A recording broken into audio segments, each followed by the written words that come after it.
இந்த ஒரு வீடியோல பாதுகாப்பு அப்படின்ற ஒரு விஷயத்தை வச்சு எங்களுக்கு கிடைச்ச 3 விஷயங்கள் உங்களுக்காக வந்திருக்கு. முதல் விஷயம், பாதுகாப்போட, அதுவும் 3 அடுக்கு பாதுகாப்போட சுச்சு போன ஒரு மத்திய மந்திரின்னு சொல்லலாம். அதாவது மத்திய அமைச்சர் ராதா மோகன் சிங் அவர் பீகார்ல சுற்றுப்பயணம் மேற்கொண்டுட்டு இருக்காரு. அந்த ஒரு நேரத்துல வழக்கமா நம்ம கார்ல போகும்போது நமக்கு அர்ஜென்ட்டா வரும் இல்லையா, அண்ணன் கொஞ்சம் அப்படியே ஓரமா வண்டியை கட்டுங்க அப்படின்னு சொல்லி நிப்பாட்டிட்டு ஓரமா போய் நம்ம சுச்சு எல்லாம் போயிட்டு வரும் இல்லையா, அதே மாதிரி இவரு ஒரு ஏரியால போயிட்டு ஒரு செவுத்து மேல சுச்சு போயிட்டு திருப்பி வந்திருக்காரு.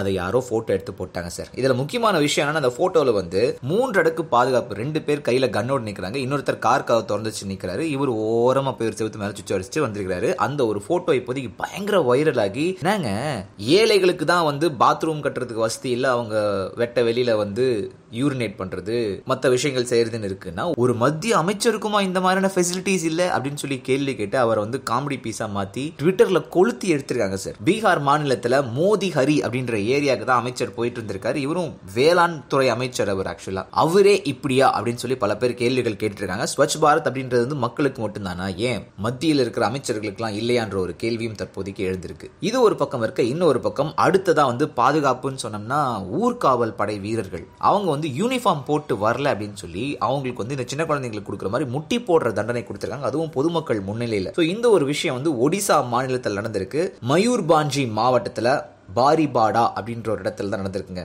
இன்ஸ்பெக்டர் அசோக் குமார் சேத்தி இந்த ஒரு தண்டனையை அங்க இருக்கிற 4 பேருக்கு கொடுத்திருக்காரு. அதுல ஒரு பெண் காவலரும் அடக்கம்.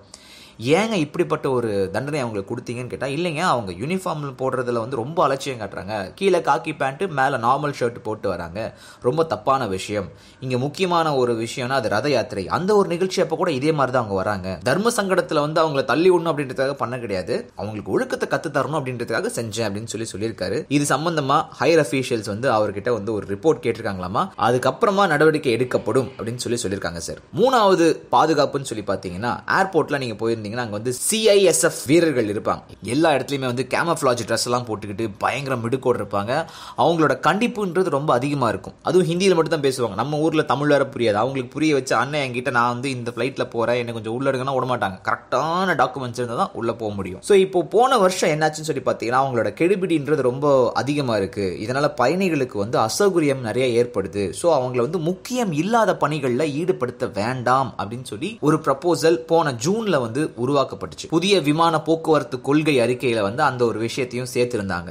இப்போதைக்கு அந்த ஒரு விஷயத்துக்கு மத்திய அமைச்சகம் ஒப்புதல் கொடுத்திருக்காங்க சார். இதனால இந்த கார் பார்க்கிங்ல நிக்கிறது, வாகன போக்குவரத்தை சரி பண்றது, ஆவணங்கள் பரிசோதனை பண்றது, விசிட்டர்ஸ் தள்ளி வைக்கிறது, இந்த மாதிரியான விஷயங்களுக்கு செப்பரேட்டா பிரைவேட் செக்யூரிட்டிஸ் உள்ள போட்டுக்கலாம். CISF முக்கியமான பகுதிகளில் நம்ம நிப்பாட்டிக்கலாம்னு சொல்லியிருக்காங்க. இதனால 2 விஷயம், ஒன்னு அசௌகரியங்கள் தவிர்க்கப்பட்டாலும் பாதுகாப்பு குறைபாடுன்றது வருமே, இதுக்கு என்ன பண்ணுவீங்கன்னு சொல்லி ஏர்போர்ட் செக்யூரிட்டி சம்பந்தப்பட்ட நிபுணர்கள் சொல்லியிருக்காங்க.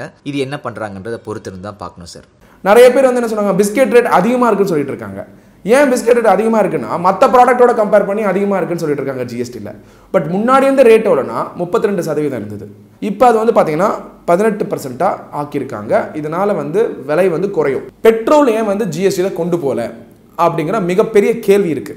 பெட்ரோலும் கொண்டு போல, ஆல்கஹால் சரக்கும் உள்ள கொண்டு போல. இது ஏன் கொண்டு போல அப்படின்னா,